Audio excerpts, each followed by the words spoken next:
Let's start with you, Mike. And Mike is the founder and chief creative officer at Retroviral. And I'm sure you'd have seen the wonderful work that they do around Checkers 6060, Rocco Mamas, to name just a few, you know. So in the book, Mike, you make a bold statement. Quote, "We are not just in the business of entertainment and awareness, we are in the business of commercial transactions." Can you please expand and share your thoughts, particularly on the content that generates emotional connectedness and rationally drives the potential to create some form of action? Because this What's up, party people? We have the best jobs in the world. And look around, we all look so goddamn serious. The world is so heavy. I can't turn on social media anymore because I feel like I want to just disappear. The only thing giving me joy online at the moment is Por favor Montoya. Have we seen Montoya? If you haven't seen Montoya, please go get lost down that rabbit hole. It's a lot more entertaining than the serious stuff that we're dealing with. And we have the best jobs in the world because it's our job to entertain and for us to have fun. And we've kind of lost the joy, we've lost the fun in the work we get to make. Because we're obsessing around 6-seconders, pre-rolls, all these chase lists of things that end up constricting creativity. So for me, yes, we have to sell stuff. That's our job. And that's the commercialization side of things. But we have to look at supporting business objectives with a creative lens and a storytelling entertainment first. It's like that good old adage from the Gladiator. You know, if a piece of work comes on my desk and I say to the team, "Are you not entertained?"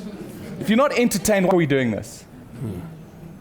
We've got so caught up and lost in frameworks and strategies and the direction in which we're taking stuff. Like, why can't we just start having fun again? When we have more fun and spend money on fun things, customers will start enjoying more and start becoming more emotionally connected with us. And the emotional connection will rationally drive the sales. So yeah. Cool. Those are just some thoughts to kick off today. Yeah, some of the thoughts great, but there is, you know, there appears to be an overemphasis on entertainment, an overemphasis on emotions. But how does that emotional connectedness and entertainment translate into a sale at the end of the day, or a transaction, or a patronage, you know? In terms well, I of think you can't just have a story without any strategy in how you're going to connect back to the sales. Yeah. I think there's far too many stories that are just, oh, this is a nice story, let's slap a badge on it and let's see if it works for our brand. And there was a period in alcohol advertising several years back where Idris Elba was in an Amstel piece, you had Jamie Foxx in an Odermeester piece. You ended up having these really cool celebrity guys that were in stories, but you could have swapped any of those badges for any of those alcoholic beverages. So I think it really comes back to, like, what is the legacy of the brand? What is the iconography that exists within it? And then looking at ways to bring that to life to ultimately drive the sales. Perfect example. About a year and a half ago, when all of this like impactful stuff around the Springboks was happening, you know, nowadays brands are so lazy, they just hitch a cart onto existing trends. There are more than 50 plus sponsors around the Springboks. And if you think back to the France World Cup, every second commercial had Sia as the star in it. And you actually had more dominance around Sia's personal brand that you couldn't remember which thing or which product he was actually advertising. So for Castle Lager, we said, you guys have been the supporter of the box since the 90s.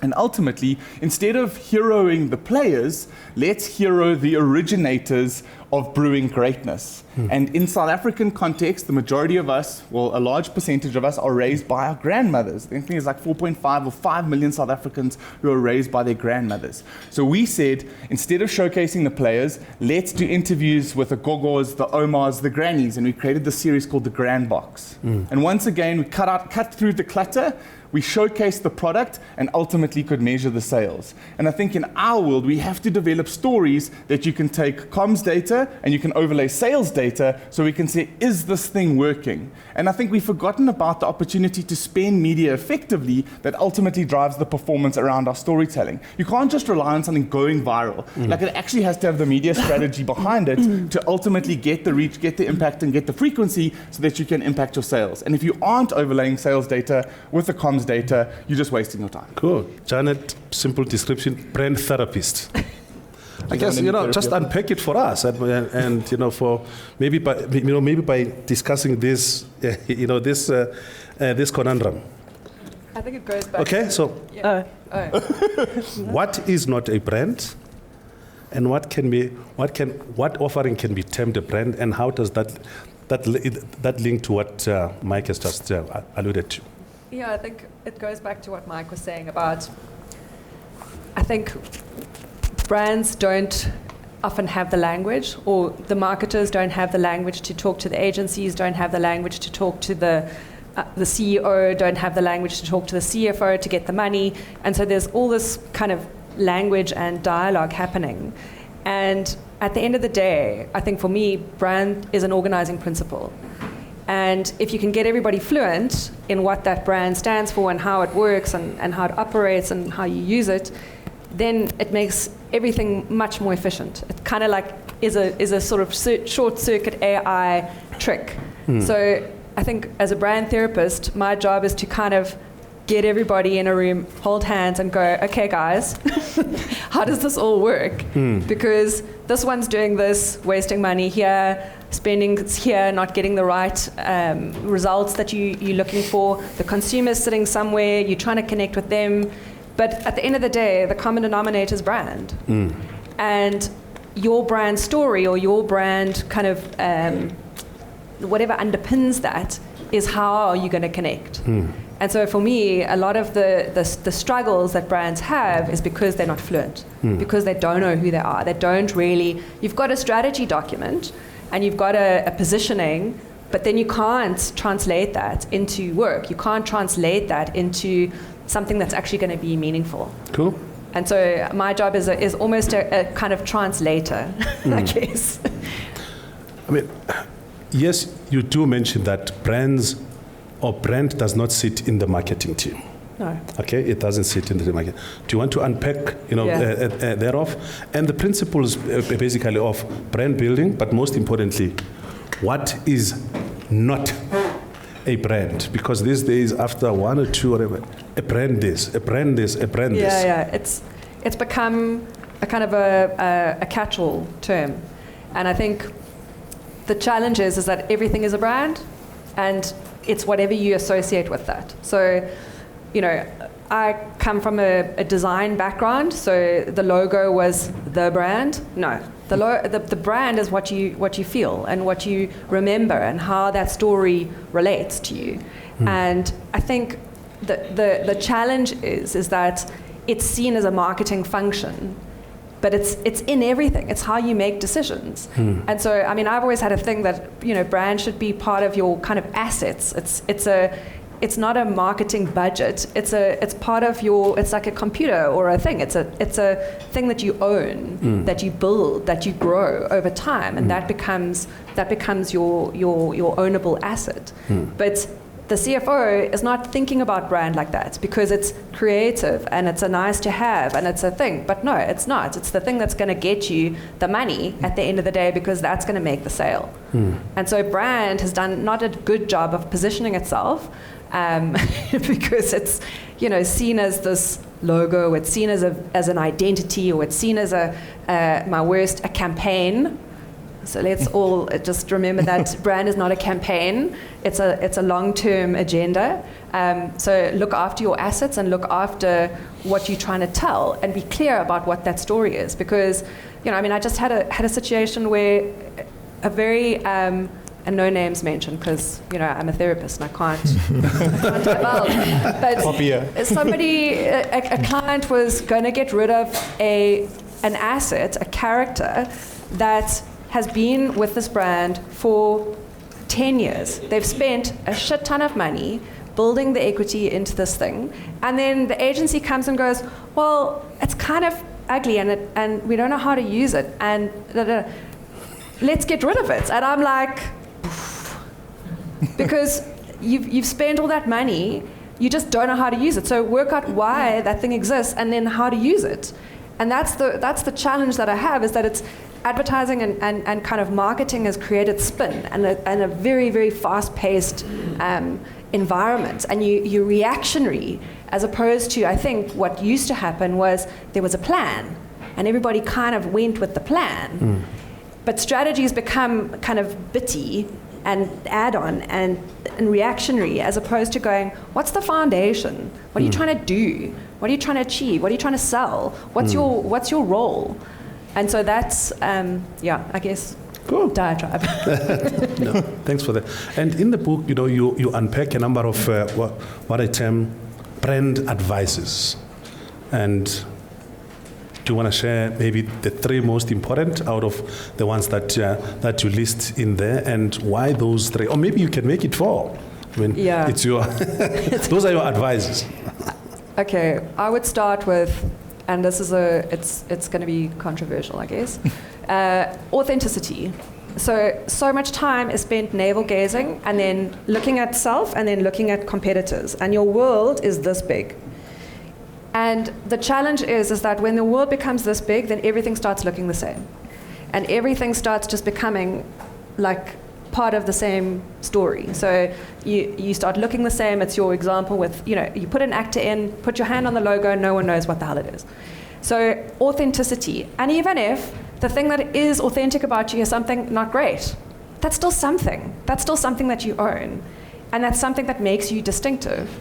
It's something that people would recognize. So authenticity, know who you are and be okay with that. And start telling that story and be confident with that story. Not what your competitor's doing, not what this person's doing, not what this influencer's doing, who you are. Because that's the thing that's going to connect with consumers. Consumers are like, they just want to connect. They just want to connect with something that's relevant. So authenticity. Cool. Then consistency. Consistency is like, so go back to the story of the little character that was going to be destroyed. People don't have time to keep being reintroduced to you. So when you do a rebrand, when you do a thing, and you keep changing your look and feel, and you keep changing all of the stuff, you have to spend an inordinate amount of time and money to reconnect with consumers. So just don't get bored of your assets. That's all I can say. Work with your assets. Understand what you have, what goals you have. There's tweaks and there's refinements and there's all sorts of things that you can do, but don't get rid of it, because it's really problematic. And then I guess the last one is be relevant. And so there's this crazy tension between what I see is a lot of research and a lot of what do consumers think. Consumers don't know. They don't know what they don't know. And I think there's it's finding the thing that makes you relevant to that consumer that is going to be the thing that sticks. And that is the thing that creates the experience, that keeps the flywheel going, that makes it go and makes the brand more efficient and more economical over time. Okay. So those are my 3. Cool. Pratesh, let me bring you in. So Pratesh is the CEO of the Loeries, Africa and the Middle East, which is the Africa and the Middle East Premier Brand Communication. Experienced business leader, known him for years. And yes, Pratesh, your name is synonymous with the Loeries, which focuses on creativity. Yet, in the book, you talk about innovation and as the growth engine. Here's my ask. How can innovation and creativity intersect to create value for everyone involved? Because when I read Pratesh, I thought, checklist to winning Loeries, but no, Pratesh is forget innovation, and there's different interpretation of what innovation is, and together with creativity, how can those intersect to create value? Yeah, thanks, Silas. Creativity at its heart really does sit at a nugget of innovation. You need innovation and innovative thinking to actually spark creativity that actually goes out there. So I've spent most of my career in innovation in classical marketing and entrepreneurship before coming to the Loeries. So therefore, when I look at it, we're speaking a lot about communication. We're speaking about advertising. But you can have the best communication, the best advertising, do whatever you want. But at the heart of it, if you do not have the innovative product that's actually going to prop everything up, none of the creativity and none of the innovation is going to actually make sense. And I think, therefore, when we're actually thinking about innovation and innovative creativity, let's not confuse them. They're 2 different things. You want to make sure that you've got the innovation from your product pipeline, your service pipelines, all in place first, before you're going to your agency and saying, create me breakthrough communication. That's your second layer of innovation that you need to actually look at. when it comes to creative innovation, if you look at the Loeries as an organization, I'm going to tell you, I dislike awards with a passion. I don't like awards. It's an oxymoron. I really don't. Because, you know, awards, a lot of awards out there, there's just lots of people patting themselves in the back. So if I hate awards so much, why am I sitting here with the title as CEO of the Loeries, which is based on awards? And that's because we're not an award. It's only the marketing veneer that we put out there. What we really are is innovation research. We have set quantitative criteria that you actually have to go through as the Loeries to win a Loerie. And the one criteria that you need that's absolutely compulsory that you cannot win a Loerie without is innovation. So if you don't demonstrate innovation in the work that you're actually putting out there, it doesn't matter the kind of quality, it doesn't matter the relevance of brand, the consumer, but if you're not innovating, you cannot win a Loerie outside. So therefore, innovation is so important because, and again, as the Loeries, we're a research program, we're a management consultancy in the work that we're actually doing out there. So when you're looking at the winners of the Loeries, you don't look at it and go, here's some nice people who just won an award. You should look at it and go, what are the examples of creative innovation that are coming out there right now that are actually impacting the consumer landscape across Africa and the Middle East and ultimately contributing to propping up really strong, powerful brands? Cool. And the marketer in me, you know, is sitting here and is saying, I can't just introduce a product. I can't just introduce a service. Concept test, product test, whatever, a brand price trade-off, pricing test and everything. And then you say, quote unquote, know when to ignore what your consumers are telling you. Your words. I mean, in a lot of cases, there are a lot of consumers who don't know what they want. I think for everyone in the room right now, you know this. If anyone's ever commissioned research, and I've literally commissioned thousands of pieces of research to date, if you've ever commissioned research, you know that you can go out there and put a research proposal that will give you the results that you absolutely want out there as well. You tailor-make the question, the questionnaire, all of this, go back to the board and go, by the way, look, consumers have confirmed what we're thinking. We need to launch this kind of product out there. In reality, really smart, savvy marketers are able to survey the landscape, understand the needs, even the unmet consumer needs that they're not aware of, look at the technology that's available, and build for that technology. I'll give you an example.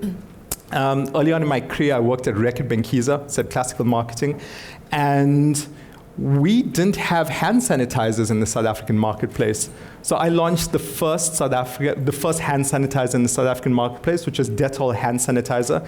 It was not launched because we really thought there's going to be a massive consumer need for it. But what we needed was a strategic product for a top parity claim to claim that we were, you know, better than our competitors who had come up with some really, really strong claims out there as well. We did that product launch in 3 months.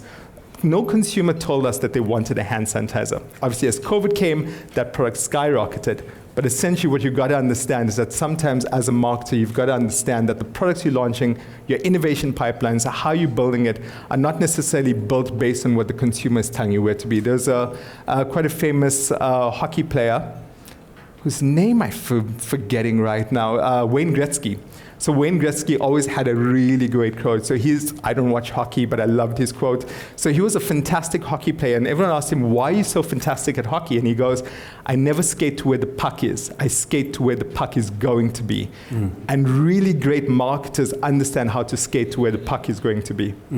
Building on the story about innovation and customer insight and consumer insight, let me talk to Amber. Okay, and with your lessons from the world of helping to sell chicken, it seems like you sold a lot of chicken. I want to hone into the 2 principles that you discuss in the book, and the first one is authenticity, and the second one is again, in quote unquote, you are not the target market. So what defines authenticity in a space where everybody wants to do everything? And what lessons can you share with marketers who have to deal with the bosses that says, you know what, I don't think my kids will love that innovation, or my kids will love that piece of communication and piece of creativity? See, marketers, I'm helping you out here. feel like we're singing off the same hymn sheet between us, though. The one joke we always have at selling work to our clients also is around getting the CEO to buy into the idea, and often they go home and ask their wives what the wife thinks. And the wife doesn't like it and their idea gets bombed. So yeah, you're not your market. I think one of the biggest lessons in that book around just learning from my experience on Chicken Chicken with the founder, he went to where the target market was. So exactly the same thing, if you ask research and you ask consumers what they want, they probed and they'll tell you exactly what you want to hear. If you go into the market and just listen, it's a very different story.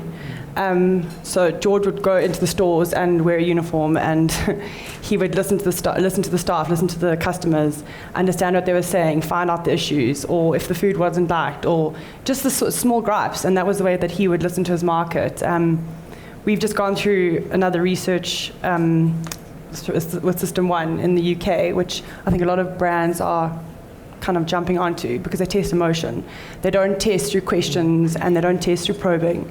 So they'll play an ad and it's animatic or whatever it may be, but they purely test emotion, and it's becoming one of the most successful testing formats versus just probing your audience what they want to hear. Okay. And just to build on this issue around you are not the target market, you know, South Africa, it's a very diverse country, race-wise, income group levels, but most importantly, what I term the biggest diversity in South Africa is lived experiences, you know, because we can be SCM10 together or whatever, LSM10, I don't know what they're called now, but our lived experiences, that's what makes us diverse. So if you're saying you are not the target market, then how does the concept of empathy comes in? If I, you know, how empathetic should I be to your lived experience to be able to connect with you? So I think that's also where the diversity comes from around working with people in your, whether it be in the client side or the agency side. It's not one person making a decision per se. We've got the experience of diversity around you. But I do think you need to have the empathy, to your point, around what people may have gone through or what the story that you're telling. And I think that comes back to the point of authenticity. If you're telling an authentic story, it's going to resonate with anyone. It doesn't matter what background, color, race, SEM, whatever it may be. And I always say, don't dumb down your audience. They're not stupid. They're really not stupid. So if you're going to tell a story, and I mean, we always jump on this because it's a buzzword from the past, however long, thank God it's going, purpose. But if you're going to try and, and I use one example in there, but if you're going to be a washing powder brand and suddenly take on saving the rhino, I mean, it's really not going to make you, give you ROI or make your brand any stronger. In fact, you're actually probably going to be laughed at. So I think you need to understand who the market is. It's not necessarily a sample of one being you, but you need to understand the story you're telling is authentic, and it can resonate with anyone. It doesn't have to just be for one single target market specifically. Dale, I really want to, I really am asking you to tell us who Percy is, because you know, it's such a fascinating character.